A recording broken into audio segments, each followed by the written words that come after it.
is going to be this. We're going to continue talking about this idea of exposure through looking at three strategies. And I'm going to run them again today. I ran it yesterday. We're going to go actually to the table, and I'll talk about this in a minute, but I want to put this up here to remind you what house edges are and what house edges are not.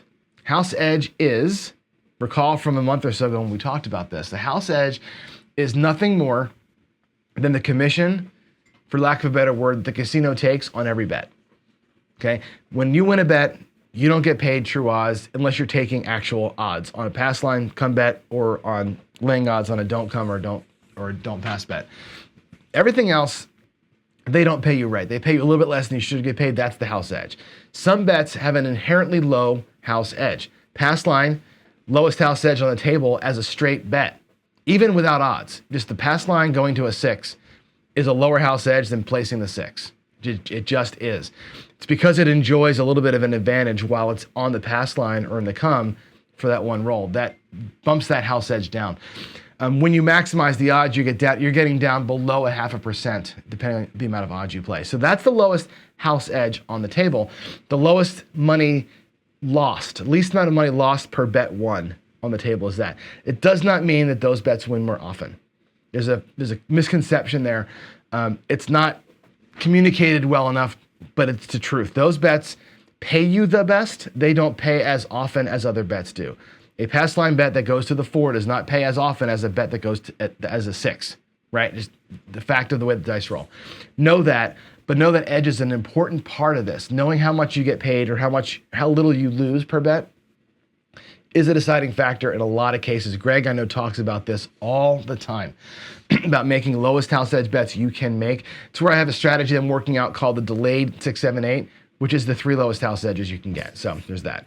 Place bets, the 6 and 8 aren't bad. They're close behind 1.52 to 1.41. They're close behind the pass line as far as a place bet goes. So one of my plays today is going to be the place 6. We're going to do the place 6 all day again. Then you get into the 5 and the 9, the 4 and 10, where the house edge goes through the roof a little bit.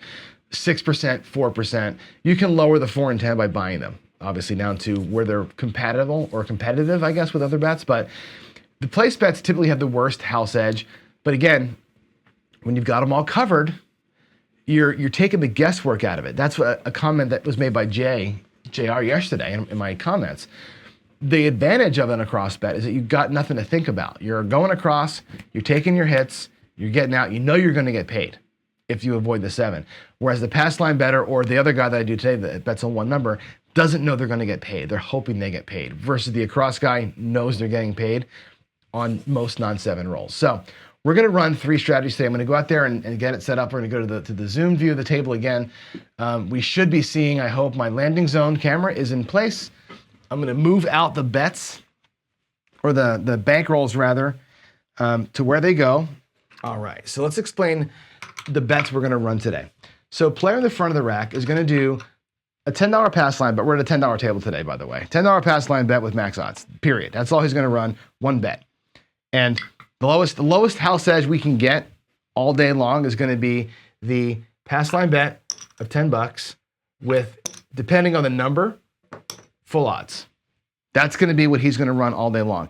That gambit, and we'll talk about it today, whatever the point is, he's going to be on looking for one number to hit a home run, essentially. He's a home run hitter today. That's the idea for him. The other player, I'll put his money in front. This player here in the middle, he's going to play a boring strategy. He's going to go one number. Okay, so you think about, again, I love my baseball analogies. The guy in the front is really playing baseball. He's going against the pitcher, right? He's live playing. The dice will decide his number. He's going to go all in on that number. He's playing the game live. The second guy here is going to go. He's picking a number. He's going to go to the 6. This guy's he's doing batting practice. He's essentially picking his own number. He's got somebody throwing 40 miles an hour to him so he can hit home runs whenever he wants to. He's picking his shot. He's got the easiest task. He's picking the easiest number to roll. He's putting the same amount of money on it that this guy's putting, right? This guy here has $60 out there, 10 and 50 potentially. He's got 10 and 50. He's working $60 on the number he wants. Lowest place bet house edge here. So pick your number. Your number's picked for you. Same amount of risk. There's $60 max total here. Same reward. They both will win $70 if that happens. Now, if we go to the 9 or the 5 or the 4 or the 10, the amount of odds will change. That number back there will be different because you can't put $50 on a 4 or a 10. You got to go down to 30. We're doing a 3, 4, 5 table as our demonstration. So his exposure level will change relative to this guy. I'm not going to change. I'm not going to bring his bet up and down. Based on that, I'm going to keep him where he is. But we're going to have those two with essentially the same amount of total money on the table. Based on the point, I'm going to make an across bet. So if it's the 5 or 9, you'll have $40 back here, so $50 total. I won't go much above $50 for this guy. Try to keep them about the same. If it's a 6 or an 8 where I can lay or put $50 in odds back here and I have 60, we'll go 64 all the way across.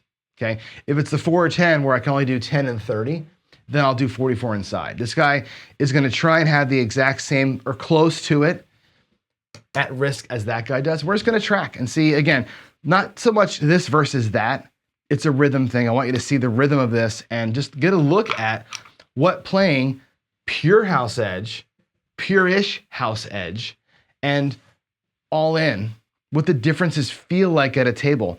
We talk about these bets up in here being played in all sorts. There's a craps community because we're looking at the best way to play these numbers up here. Everybody's got these great ideas about what to do with this and the field and everything else. And at the end of the day, we have a subscriber named PJ who likes to say, these are like you're picking up nickels in front of a steamroller. You're getting smaller amounts because you are betting $12 up here or $10 up here versus 70. Much smaller wins. What do you do with the wins is important. Greg calls this the elephant graveyard. And you'll see today why he does that, because at some point we'll have all of it out there. We're going to lose it all. I'm going to roll a 7 at some point and take everybody's money. The thing is, who's losing money at what rate and what are we doing with it? Okay. At this player here, I could just be collecting their money. Every win, just collect and be done. Or I could do a pressing system. Yesterday I did a pressing, inside out pressing to get them up. I didn't pull. Today I'm going to do an inside press. We're going to press here, pineapple press style, and then come down on hit 4. They're going to go for 4 hits and get out, which is a pretty standard length of time. We're looking for 3 to 4 hits and done, versus just maybe tomorrow I'll just same bet them the whole day, and we'll see how that looks in the end. So without further ado, what I'm going to do is go, again, pass line here for this front player. This guy's going to be 6 and 8. He's working the whole time. Yesterday he got hammered on the come out roll, but I think, and you can correct me if I'm wrong in the chat, I feel like what's going to happen here is this guy wins so much on the come out 7s that it makes up for losses out here when he's got his odds out here. This guy here, we could dodge that come out 7, but he's going to win on the come out 6 or 8, whatever we're on, enough times to possibly make that not matter. One win here covers you on a come out loss. So he's going to be, if he can win once versus losing one, he may tread some water. We'll see. I'm not sure I love having him on all the time, but let's just roll it out and see what happens. Here we go. I'm just going to roll out. Hopefully the rollout camera down here you can see, and there's an immediate what I just talked about happening. This happened yesterday too. This guy got hammered on those come out 7s. Maybe it's best to make an adjustment here and not do it, and we'll just have him bypass the come out roll. I don't know. It's a tough call to make, but I feel like to be true to what I did yesterday, I'm going to do it again. We're going to go out. He's starting out from behind, right? He's got to now win in arrears. There's an 8. Our point's going to be 8, so that makes this guy nice and happy. He likes that 8 with the max odds. Player at the top is going to bet 64 across. There's 50, 65. 64, he's got 60. I can't make it perfect, so we'll take the extra $4 in risk, and we'll be okay with that. So let's go ahead and get our chips out here, and we'll get him across. I'll put him in the back row.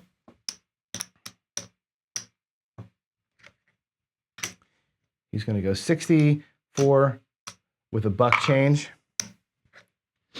And again, looking back here for 3 hits and out. This guy's looking for the 6 to show. This guy's looking for the 8 to show. These two players here are kind of the same. I'll offset the chips here. They're kind of the same. They're in there for one number. And what I talk about all the time with place betting is we like this because we have more targets. They're tinier targets. They're smaller targets. As PJ would say, they're nickels in profit, but you've got more chance to win. Here you're locked in on a single number.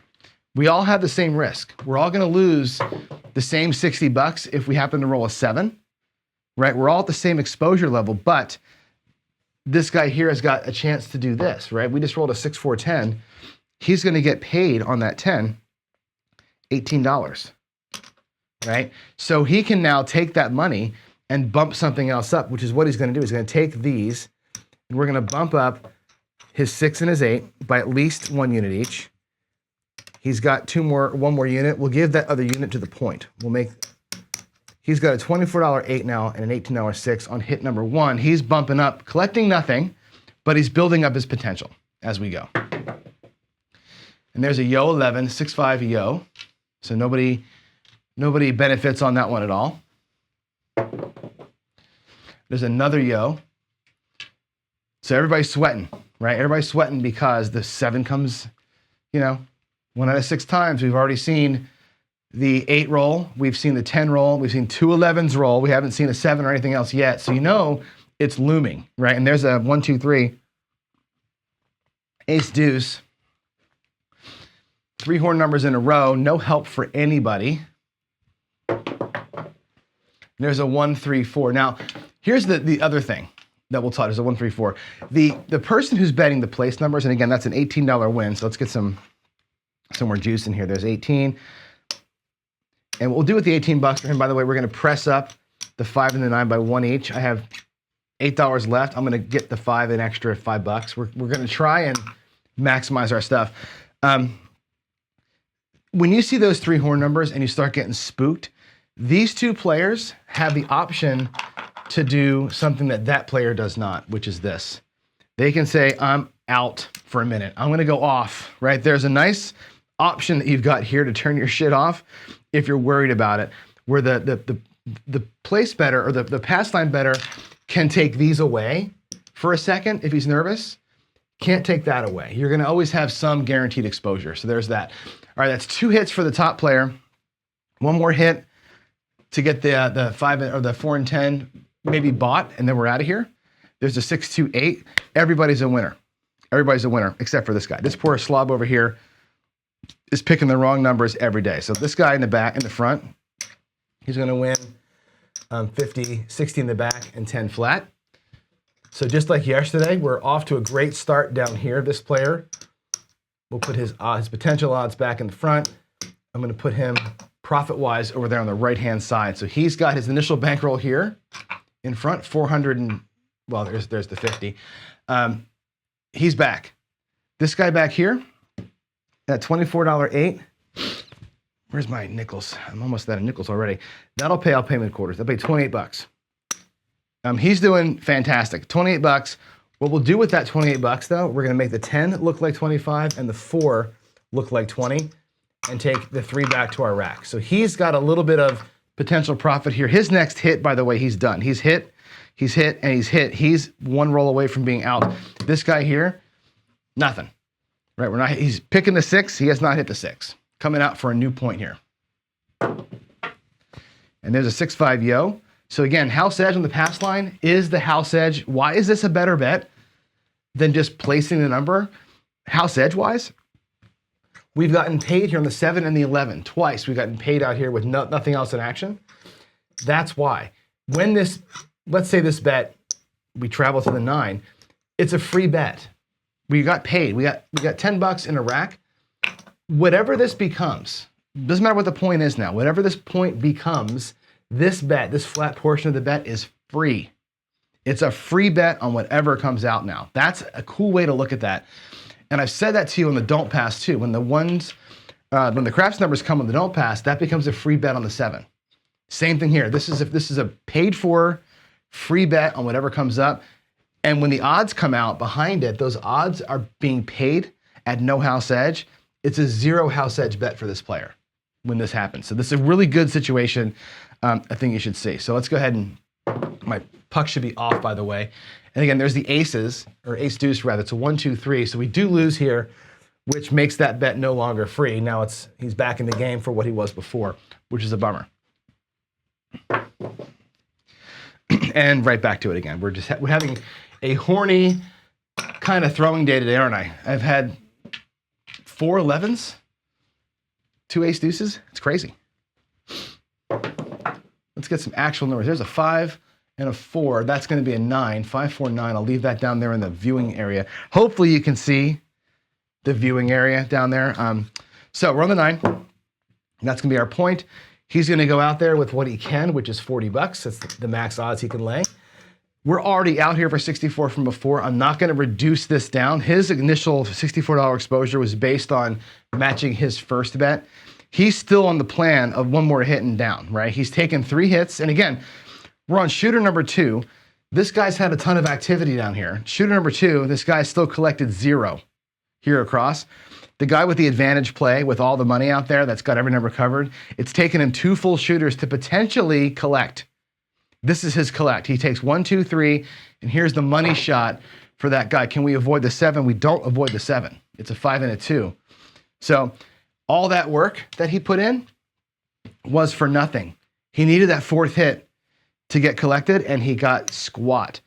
That is a huge bummer, and that happens, right? We know this happens, and that's the bane of the place better, right? Especially when you're doing this kind of a system up here where we're going to just wait, and then take it all in. It's a bummer. The pass line better, same problem. Just because he has the best house edge on the table with that bet that he's got out there, a free bet with free odds, doesn't save him from the 7. The 7 is still going to beat you when it comes. Everybody lost the same amount. This guy lost it twice. This guy lost it once. This guy lost it once and won it once.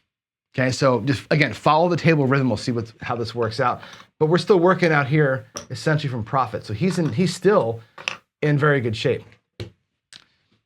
This player here is going to go. Again, we're going to pick a number. We're going to pick the 6. We're going to stay with it. We're just not going to change. It's the number to roll. Let's see if we can avoid the come out 7 here. We got a 6 and a 3. That's a 9. Hopefully you can see that. It's a 6 and a 3, 9. Between the 2 camera views, the point's 9. We're back out here with, I'm going to have to get some change. There's his odds. There's his profit from before. This guy's got nothing. Because it's a 9, that's $40 in odds, 50 here. He's going to limit himself to 54. He's going to match the exposure. So there's 55 bucks. He's going to go 54. We're going to skip one number. We'll probably skip the, I don't know, let's skip the 10 for him. $1 change. So he's out, 54 across. Same thing, he's going to try and get 3 hits and out. 3 hits, 4th hit, he's out. This guy's looking for a damn 6 at some point before he just keeps donating money to the casino here. And there's a 5-2-7. So everybody gets their ass kicked. And here's Johnny, right? John's back. John's bad throwing is back. Again, everybody loses on the 7. On the early 7, it's worse for this guy. From a feeling standpoint, this guy, it feels worse down here, doesn't it? Because last time he worked so hard, had all that money out there, and it feels like he's going to be all right, and then, boy, he's not all right, and that's a damn shame. So we lose it. Everybody gets beat on the 7. Everybody now is in the negative, which is unfortunate,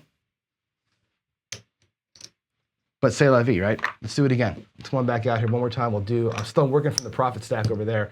Pass line bet for him. We're going to do 60 bucks here again on that 6 for this guy. Puck is off. This player's waiting to see what's coming next. He's waiting to see how much money he gets to bet. So here we go. Boom. Give me a number. 628. All right. Well, I almost moved him to the 8. I almost said, let's get off that 6. We haven't seen a 6 yet, but we're on the 8. That's great. This guy back here loves the 8, right? He's coming in hot. Max odds, 50 bucks. The across better back here, 50, 64. He has 64 bucks exactly. That's great. He's going to go the $12 6. We'll get our nickels here, and we'll get him out there all the way across. Sweet, he's ready to go. He's got them all. 64 bucks essentially matches his risk. This guy's always at 60 bucks. It's interesting that picking the best number, picking one number, having one target really sucks, right? One target is hard on the longer rolls to get your point. We've only had one win down here out of 3 shooters so far. Not a great result for either player, but with one target, it's harder. With the multiple targets, it's the elephant graveyard. And you know, this is why they say craps can't be beat, right? There's an 11.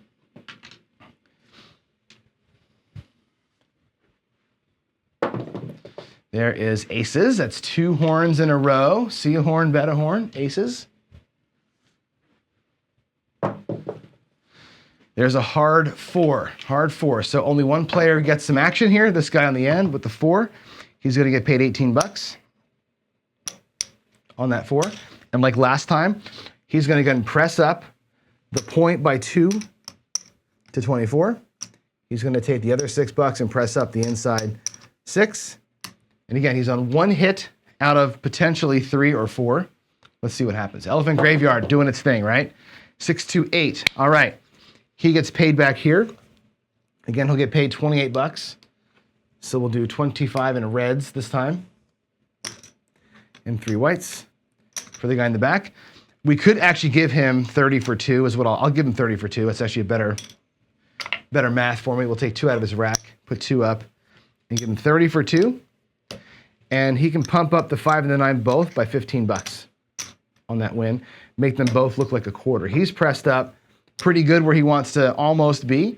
Back there on the pass line, 10 flat and 60 odds. So he is back. He's 2 for 2, 2 for 4. He's won 2, he's lost 2. He had a couple of little wins there on the come outs. He's in good shape, okay? This guy here, well, he's still waiting. He hasn't seen a payment yet. He's in the batting cage. He's getting the softballs thrown to him. He hasn't win nothing yet. He hasn't seen anything. There's a 4-2-6. Finally, he gets something. Right? Again, we're working the come out with this guy. So he finally gets his payment. And remember what we said yesterday, 4-2-6, he gets paid 50. He's going to get paid his 70 bucks and he's done, right? His whole plan was 1 hit per shooter and be bye-bye, right? He's not out here for the long term. He's 1 hit per shooter, but he's down. He's lost his money so many times. He's almost irrevocably behind here in his rack. He's going to have a tough time making that up. But again, he's playing the pass line game. He's 1 hit per shooter. This guy here has 1 number per shooter. He's playing for the 6 now, right? So he already got it. He's waiting for it. This is the advantage you have in this situation where, again, if you're working all the time and you're picking your number, he got paid as the number rolled.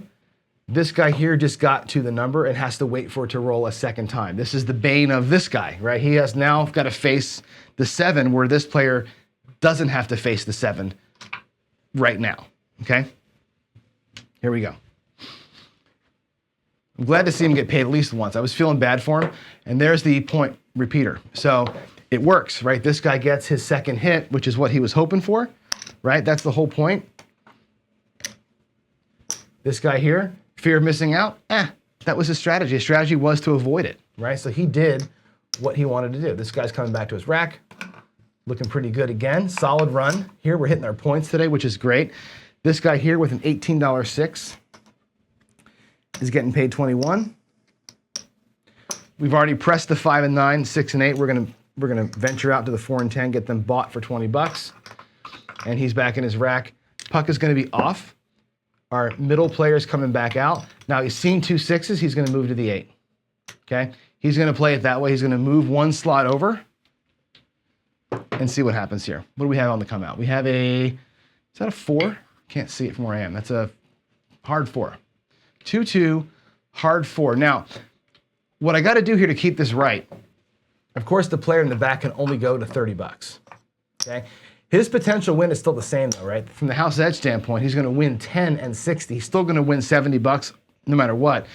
This guy's still looking for an 8. Here, the exposure that this guy has is still 64, but it's from a whole shooter ago, right? Again, the elephant graveyard guy hasn't collected a dime yet. He hasn't collected one red cent into his rack. Waiting for the fourth hit. This is the fourth hit. This is his money shot right here. Can we get him some money? Yes, we got a 6-4-10. He's going to earn a little tiny bit of money. So his $20 10 is going to pay 40 for his VIG. And he's going to come down, right? He was going to always come down on the fourth hit. So he's going to finally get something into his rack. Something. I'm going to actually give him some greens here, just because I want to make the rack easier to manage and give myself some greens. There's his greens. He comes back. Now, he went out there for 64 bucks, by the way. There's 50. There's 60. There's 4. So that was his initial outlay, the 64 bucks. What does he come back with? 108 rather.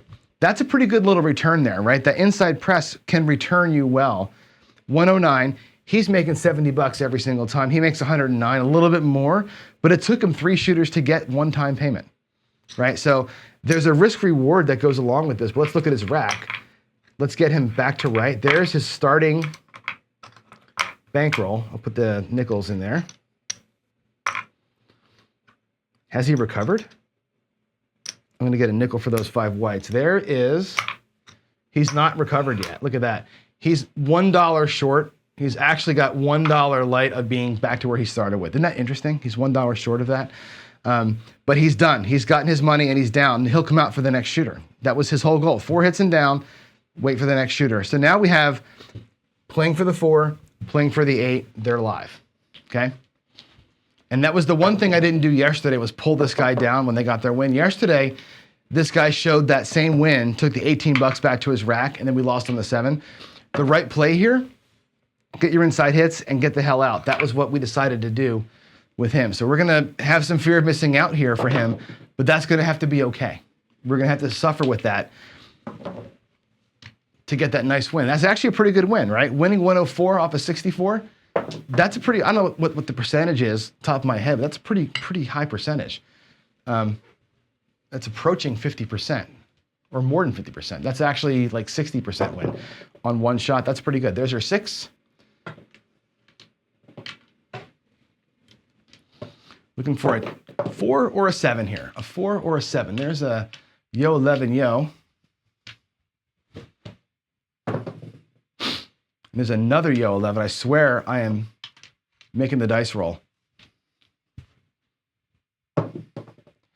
There's a 639. So if you're back on the inside, you're making money here. That guy could have been out there again, re-exposed himself for the 40 bucks.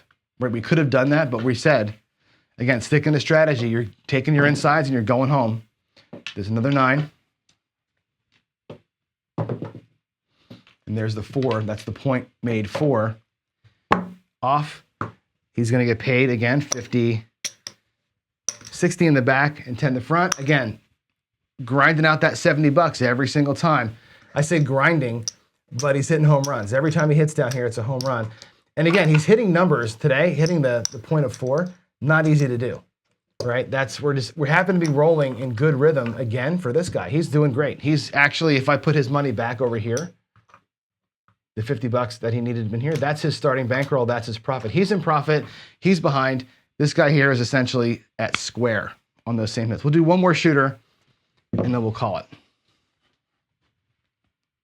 Coming out to an 8. Okay, so that's good. This guy here is getting paid 70 bucks on the 8. 70 bucks on the way out, and he's coming down. He's bringing his money back to his rack. Again, one hit and down. There are his reds back to normal.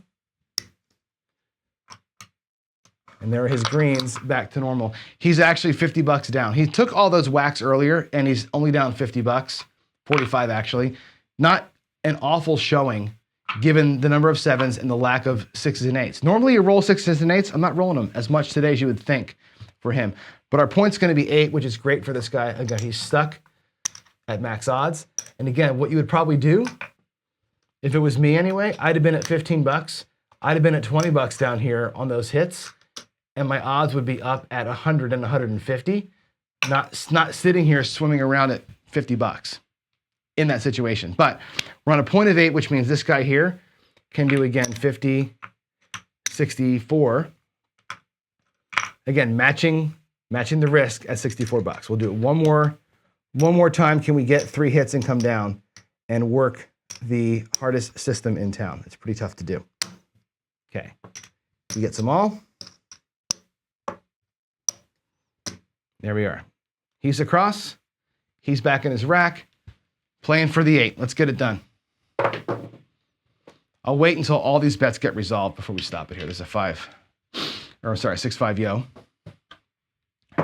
Nothing for nobody. Midnight, nothing for nobody again. Good Lord. Aces. Wow, it's a yo, a midnight, and an aces back to back to back. This guy here is pissed, right? Three unproductive rolls for somebody who's got every number covered. Really sucks. There's the 6, 5-1-6, so that's good. Finally get something paid there. That'll be a $14 win for him. And again, we're going to take 12 of that. We're going to press up the 6 and the 8 to 18 each and grab 2 in our rack. That's win number 1. There comes big red. Easiest number to roll. Both players lose.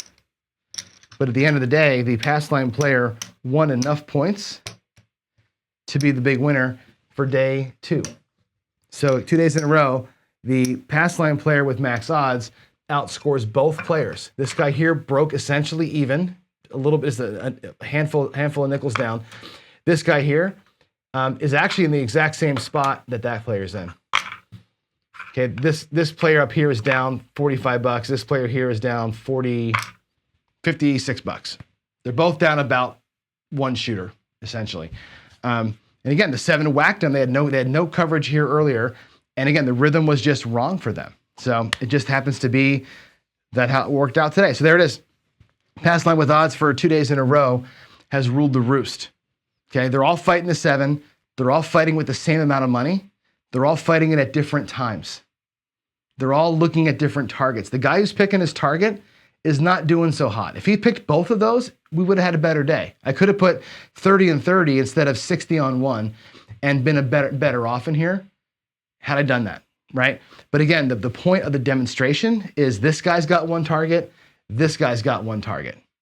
They're each playing for 1 target. This guy picked his target, this guy had his target picked for him. That's the only difference. Look at the difference in the rhythm today, though, right? That guy just won every single time. This guy won nothing. Really, really horrible showing for the guy that's picking his target. The guy that played only the 6 or only the 8 got hammered twice by picking your target. It's very, very interesting. So here we go. I've shown why across betting you don't like it. I know a lot of folks don't like across betting. It feels like it's the right thing to do because you're getting so much more coverage, right?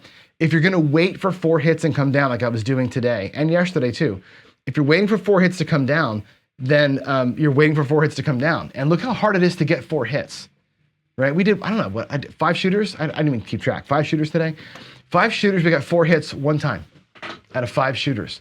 All the horn numbers are a waste of time. If you're thinking that means the iron cross is the way to go, that's a waste of time too. It's more of a money suck than anything else. It's hard to get 4 and come down. If you're gonna just collect same bet every time back there, and tomorrow I will do a same bet every time, you'll find that after the same 4 hits, you're just barely breaking even, right? And if you're getting 4 hits on the boxes, chances are the pass line player, one of those 4 hits was his number, right? He's making 70, you're making 8 cents, right? So there's a difference there. You have to look at those differences when you're playing both sides of the table, and you gotta see how that works out. On a super long roll, if you stay out there, right? Had I stayed out there or reduced myself down to 44 inside, let's say, on that last roll, instead of pulling it all down, he would have had 4 or 5 more collects before the 7. So there's that to be considered as well. So that's to address that point, Greg. Yeah, across betting is cool for a second, and then it's not. Skill and Luck says, if all are working, then it's fair. The across not working, the come out. The across working on the come out is the reason why I didn't do that. And maybe you're right, that's not fair. The reason why is that the across bettor doesn't know if he's got no bet yet, how much he's allowed to bet. Remember I was saying that I was going to make the across bettor match he was going to match the pass line better's action. So if it was a point of 4 like it was, where he had 10 and 30, the across better was going to put $40 out there. I was going to try and match the across better to the pass line better's total action. The other guy, the one target versus one target, I'm trying to play those two essentially the same, where they're just always working. Because if you picture a come better who would have had a bet go to the come, he'd be working the come out too. And I'm trying to make that one, the player with the one bet, act like a pass line better with odds would, but just picking the number instead. I'm trying to make those two bets act the same, if that makes sense. I don't know how else to word that or how else to play that it would have been any differently. And yeah, the place better needs two numbers. I agree with you there. If I'm playing that the way that we did today, I would have probably had the 6 and the 8 at a lower total level. But again, the demonstration here is one bet. I'm picking my number, the dice are picking my number. And how do we play opposite each other? The cross bet guy really is there as more of a, the way most people play, like a control system almost. So anyway, that's the reason why I'm doing it this way. Tomorrow I'll make a little change to it, and we'll do the same 3 numbers here tomorrow, but in a little bit different configuration, because I am going to same bet the guy in the back. I may have him just working all the time. We'll just see how that works. So yeah, you're right. And PJ is saying here the same risk, but different payoffs, right? The guy who's betting across on the same bet needs 4 hits to break even, right? And you say that, and I said this to you yesterday in chat, technically, yes, 4 hits to break even in the rack. If I pull down my 44, I'm 4 hits to break even and have a $50 profit. If you pull your bets down. I pulled the bets down today, and you saw that when we got our 4 hits, we were okay. 4 hits, and we were good. We actually showed a good profit there, but getting 4 hits is hard. It's really hard to do, and I think that should be the takeaway from today for everybody. Should be that. It's not easy to get 4 hits on these numbers, right? It's not easy. It sounds like it's easy. It ain't easy to do that. That's the reason why Waylon does the chasing, the laddering, because you're not going to get 4 hits. You're going to get 1 or 2. If you're even, fine. Otherwise, you're laddering. You're kind of making more money beyond the table through a system like that. That's not choosing numbers. So there's that. Yeah, I've seen this too, Dorcel. I've seen 12 rolls, 9 hits, not hitting the box. I've seen some crazy shit on a table. We all have, for sure. There's no guarantee, right, that a 9 or 10 roller is going to hit the point. We can surely say that. It's all comes down to when you pull the money down, right? Today I pulled the money down. As soon as I hit it, the 6th player, the guy in the middle, pulled it down. He got hit twice, which was good. The cross better got to pull his numbers down once, but 4 times he never got to pull, which is unfortunate. So anyway, there it is that. James saying I need to parlay the bet. But again, you're saying that the one bet guy, you're right. If you're playing it, maybe you do parlay it. But I'm playing that number, matching the pass line. I'm just looking at, and the reason why I'm doing it this way, and I'm going to give you some history here, is PJ and I were talking in chat, and I said to him, what's the freaking difference between pass line with odds and placing the 6? What's the difference, right? You let the dice pick your number for you, and you're putting all your money on the table. You're doing pass line max odds. You had no say in the matter. It's a contract bet, and your exposure is the same as if I just picked the 6, which is the best number I can pick. I should be better than you. Playing the 6, I should do better than the pass line player, because that player has to have the same number roll 2 times for the bet to resolve for him. I had to have it roll 1 time. And you saw it a couple times. I rolled it, got paid, and the pass line player actually lost on one of those. So there's an advantage there inherently. If I would have parlayed the bet, it's an unfair test. Then I'm making more money than the pass line player because of the way I played it, not because of the way the dice rolled. And I wanted to get a strict look at one bet versus one bet, same amount. I pick, dice pick, and make it be that easy. And that's the reason why I chose that. I know we all don't love the way I'm doing it, but there's a science to what I'm doing here. It's literally, I pick, dice pick, same amount, let's go see what happens. The across better is out there just to see and prove the other point, which is more targets means more money. More targets doesn't necessarily guarantee you more money. It can, but doesn't guarantee it, because you got to have multiple hits to make the smaller amounts matter. And that's the thing. If you're going to have the same exposure level, $64 on the box can only be $10 across, right? That's just the way that is. So there is that. So that's the reason why I'm setting up the way I'm setting it up. It's the same exposure level. I'm doing the best that I can do in terms of keeping it as fair as I can. Would you play it differently? Absolutely, in real life. But again, I want you to see pass line, dice choose for you, 6, you choose the number.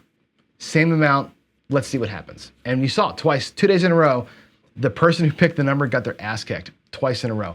For whatever reason, right? Picking the wrong number. So that's what it is. Let's see, what else is being said here? Risking on one number and not hitting ROI 0. That's so true. Yeah, what do they say? What is that old thing? The beatings will continue until the morale improves, right? But again, you got to see it. You got to see it to know where this is. And if the dice aren't rolling for you, you're going to have problems. And that's what it comes out to. So